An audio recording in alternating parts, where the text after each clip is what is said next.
Bismillahirrahmanirrahim. Assalamu alaikum and welcome to Chemistry Tricks with Aisha Khan. How are you students? I hope you will be fine. Today our topic is infrared spectroscopy and its principle. Okay students, आज का हमारा topic है infrared spectroscopy and it's principles. इससे पहले हम लोगों ने ultra violet visible spectroscopy और उसके प्रिंसिपल्स के बारे में पढ़ लिया है. तो अगर आपने पिछले लेक्चर्स नहीं देखे तो आप ज़रूर देखिए. स्टूडेंट्स, ये पता है क्या, ये जो स्पेक्ट्रोस्कोपी के तमाम लेक्चर्स हैं, अगर आप पिछले नहीं देखेंगे तो आपको आगे कुछ भी समझ नहीं आएगा. जो आगे हम टर्म्स यूज़ कर रहे हैं वो पिछलों को साथ लेकर ही हम आगे चल रहे हैं. तो आपके लिए बेहतर यही होगा कि आप पहले पिछले लेक्चर्स देखें. अगर आपने यूवी विजिबल स्पेक्ट्रोस्कोपी का लेक्चर नहीं देखा तो वो आप ज़रूर देखिए और नीचे मैं आपको इसके लिंक्स सेंड कर दूँगी. ठीक है. तो आज का हमारा टॉपिक क्या है? Introduction and principle of infrared spectroscopy. ठीक है स्टूडेंट्स, इंफ्रारेड स्पेक्ट्रोस्कोपी क्या होती है इसका हमने आज इंट्रोडक्शन पढ़ना है. उसके बाद हमने इसके प्रिंसिपल्स पढ़ने हैं. ठीक है. अपनी कॉपी पेंसिल निकाल लीजिए और नोट्स बनाना शुरू कर दीजिए. ठीक है. टाइम बहुत ही कम है और आई होप जो हमारा नेक्स्ट लेक्चर होगा वो एनालिटिकल केमिस्ट्री के हवाले से लास्ट लेक्चर हो. ठीक है. तो आपने बड़े ही ध्यान से सुनना है और पूरी कोशिश करनी है कि आपने लेक्चर के दौरान ही तमाम पॉइंट्स जो हैं वो अपने दिमाग में बिठा लेने हैं ताकि आपको बाद में कहीं से भी सर्च ना करना पड़े. ठीक है. कहीं से भी कोई भी बुक आपको सर्च ना करनी पड़े इधर उधर से. ठीक है. तो आपने क्या करना है कि इसी लेक्चर को अच्छे तरीके से सुनना है और जो पॉइंट्स मैं आपको बताऊंगी उन्हें ध्यान से समझना है. ठीक है. तो स्टार्ट करते हैं. इंफ्रारेड स्पेक्ट्रोफोटोमेट्री क्या होती है? Energy of molecules is equal to electronic energy is plus vibrational energy plus rotational energy. Electronic energy plus vibrational energy plus rotational energy ये क्या बनाते हैं? एनर्जी ऑफ द मॉलिक्यूल्स बनाते हैं. तो इंफ्रारेड स्पेक्ट्रोफोटोमेट्री क्या होती है students? Infrared spectroscopy is concerned with the study of absorption of infrared radiation which causes vibrational transition in the molecule. इससे पहले स्टूडेंट जो हमने अल्ट्रा वायलेट विजिबल स्पेक्ट्रोस्कोपी पढ़ा था उसके अंदर हमने पढ़ा था कि उसमें मॉलिक्यूल्स की एक्साइटेशन हो रही थी.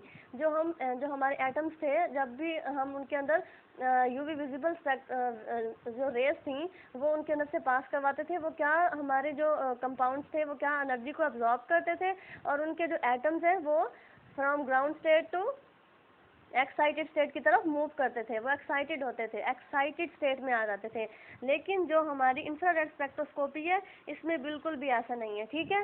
इसमें वाइब्रेशन होती है इलेक्ट्रॉन्स की, एटम्स की क्या होती है? वाइब्रेशन होती है. वो स्टूडेंट इसके पीछे भी एक ख़ास रीज़न है. उसमें होता पता क्या है कि ना जो हमारे इंफ्रारेड स्पेक्ट्रोस्कोपी है जो उसमें हमारी इंफ्रारेड रेडिएशंस यूज़ होती हैं, है ना. इसी वजह से इसे इंफ्रारेड स्पेक्ट्रोस्कोपी कहा जाता है. जबकि हमारी जो यूवी विजिबल स्पेक्ट्रोस्कोपी थी उसमें अल्ट्रा वायलेट जो और विजिबल रेज यूज़ हो रही थी, है ना. तो जो अल्ट्रा वायलेट और विजिबल रेज थी उनके अंदर एनर्जी बहुत ज़्यादा थी. क्या एनर्जी जो थी उनके अंदर बहुत ज़्यादा थी. तो जो एनर्जी ज़्यादा होने की वजह से वो क्या कर रही थी कि जो हमारे एटम्स थे उन्हें ग्राउंड स्टेट से एक्साइटेड स्टेट की तरफ मूव करवा रही थी.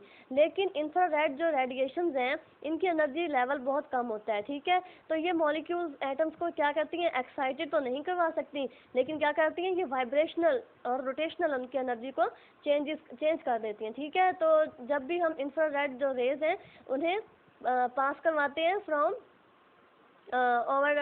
मॉलिक्यूल्स तो क्या करती हैं कि उनके अंदर वाइब्रेशंस रोटेशंस पैदा करती हैं. ठीक है. तो आपको समझ आ गया होगा कि इंफ्रारेड स्पेक्ट्रोफोटोमेट्री में हमने या फिर इंफ्रारेड स्पेक्ट्रोस्कोपी में क्या पढ़ना है. तो इसे इंफ्रारेड स्पेक्ट्रोस्कोपी इसलिए कहा जाता है क्योंकि इसमें इंफ्रारेड रेडिएशंस जो है वो यूज़ हो रही हैं. और अल्ट्रा वायलेट विजिबल स्पेक्ट्रोस्कोपी को अल्ट्रा वायलेट विजिबल स्पेक्ट्रोस्कोपी क्यों कहा गया?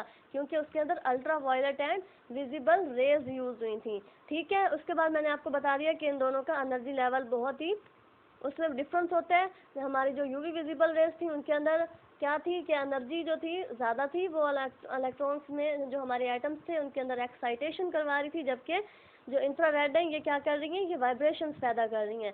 स्टूडेंट इनके बीच में मैं आपको डिफरेंस इसलिए बता रही हूँ ताकि अगर आपने पिछला लेक्चर नहीं देखा तो आपको थोड़ा बहुत समझ आता जाए। और दूसरा बात यह है कि जब हम डिफरेंस करके दो चीज़ों के बारे में कंपैरिजन करके पढ़ते हैं तो हमें अच्छे से समझ आता है। तो आपने ये तमाम पॉइंट्स नोट करते जाना और अपने जहन में बिठाते जाना है, ठीक है। स्पेक्ट्रोस्कोपी क्या होता है, मेथड ऑफ सीइंग द अनसीएबल, ऐसी चीज़ों को देखना जिन्हें देखा नहीं जा सकता। स्टूडेंट आपको पता है कि जो हमारे इलेक्ट्रॉन, प्रोटॉन के एटम्स जो होते हैं वो तो बहुत ही छोटे होते हैं, उन्हें देखना बहुत मुश्किल होता है ना। तो स्पेक्ट्रोस्कोपी क्या है, ये एक तरीका है कि मूवमेंट को, उनकी मूवमेंट को ऑब्जर्व करना, उन्हें देखना, ठीक है। Using electromagnetic radiations to obtain information about atoms and molecules that are too small to see, ठीक है। स्पेक्ट्रोस्कोपी टर्म क्या कहती है, वो ये एक मेथड है टू सीइंग द अनसीएबल, ऐसी चीज़ों को देखना जो नहीं देखी जा सकती, ठीक है। जैसे हमारे एटम्स और मॉलिक्यूल्स हैं, ये बहुत छोटे होते हैं। तो आप स्टूडेंट आपको पता है कि जो हमारे पास वाटर होता है उसमें H2 और O के मॉलिक्यूल्स होते हैं। H2 और O मिलकर क्या बनाते हैं, वाटर का मॉलिक्यूल बनाते हैं। लेकिन आपको पता है कि ये इतना वाटर आपके पास है तो उसके अंदर इतने उसके मॉलिक्यूल्स हैं, नहीं ना पता। तो ये स्पेक्ट्रोस्कोपी जो है ये क्या है, एक मेथड है जो कि हमें क्या बताता है, जो हमें इस काबिल बनाता है कि हम उन चीज़ों को देख पाएँ जो अनसीएबल हैं, ठीक है। स्टूडेंट स्पेक्ट्रोस्कोपी जो है is an instrumentally aided study of the interaction between the matter and energy. ये क्या है, एक्चुअली एक इंटरेक्शन है between the matter and energy. Matter mean sample being analyse, वो सैंपल जिसकी हम एनालिसिस कर रहे हैं, और एनर्जी के बीच में क्या है, इंटरेक्शन है, ठीक है। जैसे स्टूडेंट्स अल्ट्रावायलेट जो रेडिएशंस हैं वो जब हमारे मैटर के साथ क्या करती हैं, जब हम उसे मैटर में हमारे अपने किसी भी कंपाउंड में हम उन्हें पास करवाते हैं या थ्रो करवाते हैं, वो क्या करते हैं, एक्साइटेशंस करवाती हैं। तो वो ये एनर्जी और मैटर के बीच में क्या था, एक इंटरेक्शन था, ठीक है। स्पेक्ट्रोस्कोपी को इंस्ट्रूमेंटली क्या क्या कहा जाता है, study of interaction between matter and energy. और ये किस तरह से इंटरेक्शन होता है कि मैंने आपको इसकी एग्जांपल दी कि जैसे अल्ट्रा वायलेट रेज जो है इनके अंदर एनर्जी होती है, और हम जिस चीज़ के ऊपर थ्रो करवा रहे होते हैं, जिसकी एनालिसिस करवानी होती है, वो चीज़ मैटर होती है। तो एनर्जी और मैटर के बीच में जो इंटरेक्शन है उसे क्या कहा जाता है, स्पेक्ट्रोस्कोपी। ये इंस्ट्रूमेंटली स्पेक्ट्रोस्कोपी की डेफिनेशन है, ठीक है। इसी तरह स्टूडेंट इंफ्रारेड रेडिएशन जो कि हमारा टॉपिक है, इसमें भी यही है कि जब हम अपने किसी भी कंपाउंड के ऊपर इंफ्रारेड रेडिएशन जो है उसके अंदर एनर्जी होती है, तो हम अपने किसी कंपाउंड के ऊपर थ्रो करवाते हैं तो वो क्या करते हैं, वाइब्रेशन चेंज करते हैं, इलेक्ट्रॉन्स की वाइब्रेशंस को चेंज कर देते हैं, ठीक है स्टूडेंट। आई होप आपको यहाँ तक अच्छे से समझ आ गई होगी। ओके स्टूडेंट, जो हमारी इंफ्रारेड रेडिएशन होती हैं इनकी जो वेवलेंथ है, अब मैंने आपको स्टार्ट में ही बता दिया था कि इनके पास एनर्जी कम है। अल्ट्रा वायलेट जो हमारी रेज थी, ultra violet and visible rays हैं, उनसे इनकी कम एनर्जी होती है। तो इनकी वेवलेंथ स्टूडेंट्स कहाँ से कहाँ तक वेरी करती है, 2.5 micrometre to 15 micrometre wavelength value which correspond to 4000 per centimetre to 667 per centimeter and is in the middle infrared region, ठीक है। wavelength smaller than 2.5 micrometer up to wavelength of infrared radiation is called near infrared region and wavelength greater than 15 micrometer to 100 micrometer is far region। Student mostly पता क्या होता है, इन जो middle infrared region है जो कि 12 to 15 माइक्रोमीटर है उसे यूज़ किया जाता है, क्योंकि जो हमारे मॉलिक्यूल्स होते हैं वो इसी रीजन की जो वेवलेंथ है इसी को एब्जॉर्ब कर पाते हैं, ठीक है। Most of the analytical applications are confined to the middle infrared region because absorption of organic molecules are high in this region. इस रीजन में क्या होता है कि जो एब्जॉर्प्शन होती है, मॉलिक्यूल जो एब्जॉर्ब करते हैं इन रेडिएशंस को, वो इस रीजन में बहुत ज़्यादा करते हैं, बहुत हाई लेवल पे एब्जॉर्प्शन होती है इसमें, ठीक है। जो हमारी नियर इंफ्रारेड रीजन है दैट इज 0.8 टू 2 माइक्रोमीटर है, middle that is 2 to 15 micrometre and far infrared is 15 to 1000 micrometre. Okay now student, हमने स्पेक्ट्रोस्कोपी के बारे में भी जान लिया और इंफ्रारेड स्पेक्ट्रोस्कोपी क्या होती है, उसमें कौन कौन सी वेवलेंथ्स एनर्जी क्यों जो है वो यूज़ होती है वो मैंने आपको बता दी स्टूडेंट। अब हमने इसके प्रिंसिपल्स पढ़ने हैं, ठीक है। प्रिंसिपल्स ऑफ इंफ्रारेड स्पेक्ट्रोस्कोपी, जैसे हमने ultra violet and visible spectroscopy के प्रिंसिपल्स पढ़े थे कि उसमें क्या हो रहा था, उसमें हम प्रिंसिपल्स में हमने यही पढ़ा था ना कि जब भी हम अपने मॉलिक्यूल्स में को एनर्जी एब्जॉर्ब करवाते हैं अल्ट्रा वायलेट विजिबल की, तो वो क्या करते हैं, अपनी ग्राउंड स्टेट से एक्साइटेड स्टेट की तरफ मूव करते हैं। तो जब हमारे इंफ्रारेड स्पेक्ट्रोस्कोपी में क्या है कि जब भी हमारे मॉलिक्यूल्स इंफ्रारेड जो रेडिएशंस हैं उन्हें एब्जॉर्ब करेंगे तो वो क्या करेंगे, वाइब्रेशंस पैदा करेंगे। एज यू नो स्टूडेंट, इनके अंदर जो हमारी इंफ्रारेड रेडिएशंस होती हैं उनके अंदर एनर्जी कम होती है, इसलिए वो क्या करती हैं, वो एक्साइटेशन तो नहीं करवा पाती, लेकिन क्या करवाती हैं, वो वाइब्रेशन ज़रूर पैदा करती हैं, ठीक है। Molecules are made up of atoms linked by chemical bond, the movement of atom and the chemical bond like spring and ball, ठीक है। इनकी मूवमेंट कैसे होती है, जैसे स्प्रिंग और बॉल की होती है। This characteristic vibration is called natural frequency of vibration. When energy in the form of infrared radiation is applied, then it causes vibration between the atoms of the molecule, and when applied infrared frequency, natural frequency of vibration। मैंने आपको बताया ना कि जब infrared जो radiations हैं ये molecules के ऊपर अप्लाई की जाती हैं तो वो मॉलिक्यूल्स के अंदर क्या पैदा कर देती हैं, वाइब्रेशंस पैदा कर देती हैं, ठीक है। Then absorption of infrared radiation take place and peak is observe, और इसकी पीक हम देख सकते हैं। वो किससे देखी जाती है, स्पेक्ट्रोफोटोमीटर से देखी जाती है। Different functional groups absorb characteristic frequencies of infrared radiation, hence gives the characteristic peak value. Okay, therefore infrared spectrum of a chemical substance is fingerprint of a molecule। इसलिए infrared spectrum किसी भी chemical substance के infrared spectrum को उसका fingerprint molecule के उसके molecule का fingerprint भी कहा जाता है, ठीक है। ये थे हमारे इंफ्रारेड स्पेक्ट्रोस्कोपी के प्रिंसिपल्स। उसके बाद स्टूडेंट इसमें इसके प्रिंसिपल्स में है criteria of compound to absorb infrared radiation. तो उसमें आता है number 1 correct wavelength of radiation, जो वेवलेंथ है उसकी वो करेक्ट होनी चाहिए, ठीक है। रेडिएशन की वेवलेंथ करेक्ट होनी चाहिए, मतलब जितनी हमने मिडल की बताई 2.5 माइक्रोमीटर, तो इससे ना कम हो और ना ज़्यादा हो, ठीक है, वरना हमारी जो पीक है उसमें डिफरेंस जो है वो पैदा हो सकता है। उसके बाद चेंज इन डाइपोल मूवमेंट जो है वो चेंज होना चाहिए, और correct wavelength of radiation.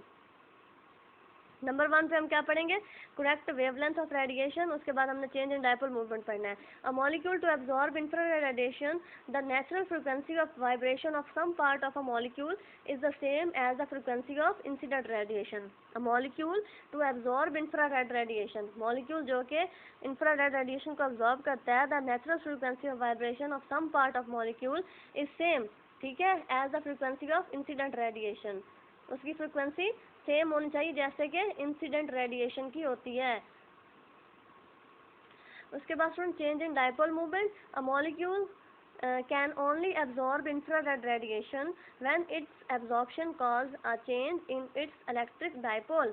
Molecule can only absorb infrared radiation when its absorbance cause change in its electric dipole, ठीक है। मॉलिक्यूल तभी इंफ्रारेड रेडिएशन को एब्जॉर्ब कर सकता है जब उसके डाइपोल में इलेक्ट्रिक चेंज आएगा, ठीक है। जब वो a molecule is said to have an electric dipole when there is slight positive and slight negative charge on its movement of atom। वैसे तो जो एटम्स होते हैं वो न्यूट्रल फॉर्म में पड़े होते हैं, जब उन्हें एनर्जी मिलती है तभी, जब उन्हें तोड़ा जाता है तभी तो वो जो कुछ हमारे जो हैं वो एटम्स एनाइंस और कुछ कैटाइंस में कन्वर्ट हो जाते हैं, तो उनके ऊपर चार्ज आ जाता है पॉजिटिव या नेगेटिव। तो उसी सूरत में जो हमारी मॉलिक्यूल्स हैं वो क्या कर सकते हैं, इंफ्रारेड रेडिएशंस को एब्जॉर्ब कर सकते हैं, अदरवाइज नहीं कर सकते, ठीक है। Molecule can only absorb infrared radiation when its absorption causes a change in its electric dipole, and molecule is said to have an electric dipole when there is slight positive and slight negative charge on its movement of atom. जब उसके जो atom है उसकी movement में slight negative या positive charge आ जाएगा, ठीक है, इसी को इलेक्ट्रिक डाइपोल कहा जाता है। तो एब्जॉर्प्शन करवाने से पहले हमें क्या करना पड़ता है, उसका इलेक्ट्रिक डाइपोल जो है उसे चेंज करना पड़ता है। उसके बाद स्टूडेंट है हमारी बेंडिंग वाइब्रेशंस और oscillations not along the line of bond. ऐसी वाइब्रेशंस जो अलोंग द लाइन ना हो उन्हें क्या कहा जाता है, bonding vibrations. These are called deformations, इन्हें डिफॉर्मेशंस कहा जाता है क्योंकि जब वो लाइन पे नहीं है तो जाहिर सी बात है वो डिफॉर्मेशंस होंगी, ठीक है। In this bond angle is Altered, जो बॉन्ड एंगल्स होते हैं वो क्या होते हैं, वो तब्दील हो जाते हैं, ठीक है। Occur at low energy 1400 to 666 पर सेंटीमीटर। और इनकी बॉन्डिंग वाइब्रेशंस की दो टाइप्स होती हैं, प्लेन बेंडिंग जिसमें सीजरिंग और रॉकिंग आता है, and out plane bending wagging and twisting. बहुत इंपॉर्टेंट पॉइंट्स हैं, इन्हें अच्छे से नोट कर लीजिए, ये शॉर्ट क्वेश्चंस में भी आ सकते हैं। तो जो बेंडिंग वाइब्रेशंस होती हैं वो दो तरह की होती हैं, प्लेन बेंडिंग और out plane bending. Plane bending में क्या आता है, सीजरिंग और रॉकिंग, जबकि आउट प्लेन बेंडिंग में क्या आता है, वैगिंग और ट्विस्टिंग, ठीक है, वैगिंग और twisting. Molecular vibration, there are two types of vibration, stretching vibrations and bending vibrations, ठीक है। स्टूडेंट स्ट्रेचिंग वाइब्रेशंस ऐसी वाइब्रेशंस होती हैं जिसमें क्या होता है,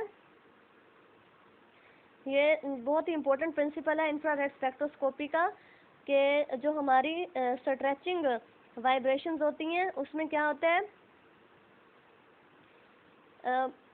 जो हमारे बॉन्ड होते हैं ऑर्गेनिक मॉलिक्यूल्स के वो स्ट्रेच हो जाते हैं, ठीक है। और वो क्या करते हैं, वो इंट्रामोलिकुलर जो डिस्टेंस होता है उसे इंक्रीज या डिक्रीज कर देते हैं, ठीक है। जो स्ट्रेचिंग वाइब्रेशंस होती हैं वो इंटरमोलिकुलर डिस्टेंस को, जो हमारे बॉन्ड्स का जो इंटरमोलिकुलर डिस्टेंस होता है उसे या तो बढ़ा देती हैं या कम कर देती हैं, but the atoms remains in the same bond axis. लेकिन जो एटम्स होते हैं उनके जो बॉन्ड्स हैं वो सेम एक्सिस में रहते हैं। वे जबकि हमारी जो बेंडिंग वाइब्रेशन होती हैं, in a bending vibration the position of the atom change relative to the original bond axis, ठीक है। ये आप इसका डिफरेंस याद कर लीजिए। जो स्ट्रेचिंग वाइब्रेशंस होती हैं वो क्या कर देती हैं, वो हमारे जो इंटर न्यूक्लियर डिस्टेंस होता है एटम्स का उसे या तो इंक्रीज कर देती हैं या डिक्रीज कर देती हैं। क्या करती हैं, इंटरमोलिकुलर डिस्टेंस जो है हमारे एटम्स का उसे या इंक्रीज कर देती हैं या डिक्रीज कर देती हैं। जबकि हमारी जो बेंडिंग वाइब्रेशंस होती हैं वो क्या करती हैं, bending vibration the position of the atom change, उसमें एटम की पोजीशन चेंज हो जाती है as compare to original bond axis. Different modes of vibration in molecules are shown, मैं आपको भी दिखाऊंगी कि ये किस तरह से होता है, ठीक है। स्टूडेंट स्ट्रेचिंग वाइब्रेशंस में क्या आता है, वाइब्रेशन और oscillation along the line of bond, change in bond length, इसमें क्या होता है, बॉन्ड लेंथ चेंज हो जाती है, ठीक है। इसमें क्या होता है, बॉन्ड लेंथ जो है वो चेंज हो जाती है। अक्कर एट हायर एनर्जी, ये बहुत ज़्यादा हाई एनर्जी पे होता है, एट 4000 to 1250 पर सेंटीमीटर।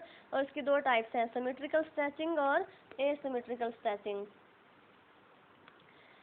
सिमेट्रिकल स्ट्रेचिंग में स्टूडेंट क्या आता है, टू बॉन्ड इंक्रीज और डिक्रीज इन लेंथ साइमल्टेनियसली। दो बॉन्ड्स क्या करते हैं, वो या तो अपनी बॉन्ड लेंथ को क्या कर देते हैं, इंक्रीज कर देते हैं, जैसे कि आपको दिखाया तो इसमें देखिए बॉन्ड लेंथ इंक्रीज हो गई है, या फिर वो बॉन्ड लेंथ को डिक्रीज कर देते हैं। सिमेट्रिकल स्ट्रेचिंग में क्या होता है, द टू बॉन्ड इंक्रीज और डिक्रीज इन लेंथ, अपनी बॉन्ड जो लेंथ होती है उसे या इंक्रीज कर देते हैं या डिक्रीज कर देते हैं। जबकि बी एसिमेट्रिकल स्ट्रेचिंग है, in this one bond length is increase and other is decrease. इसमें क्या होता है कि जो एक बॉन्ड होता है उसकी लेंथ बढ़ जाती है जबकि दूसरे की कम हो जाती है, ठीक है। बॉन्ड लेंथ जो है एसिमेट्रिकल में एक की कम हो जाती है और दूसरे की बढ़ जाती है, जबकि सिमेट्रिकल में ऐसा नहीं हो रहा था। सिमेट्रिकल में क्या हो रहा था, दोनों बॉन्ड इंक्रीज और डिक्रीज इन लेंथ साइमल्टेनियसली। दोनों जो ऊपर वाले बॉन्ड ये और ये जो है, या तो इन दोनों की बॉन्ड लेंथ इंक्रीज होगी या फिर डिक्रीज होगी, ठीक है। तो सिमेट्रिकल और एसिमेट्रिकल जो है इसका आपको समझ आ गया होगा कि सिमेट्रिकल स्ट्रेचिंग में क्या होता है कि जो दो बॉन्ड्स होते हैं वो अपनी बॉन्ड लेंथ को इंक्रीज या डिक्रीज कर लेते हैं, या तो दोनों की बॉन्ड लेंथ इंक्रीज होगी या फिर दोनों की डिक्रीज होगी, ठीक है। जबकि एसिमेट्रिकल में ऐसा नहीं होता।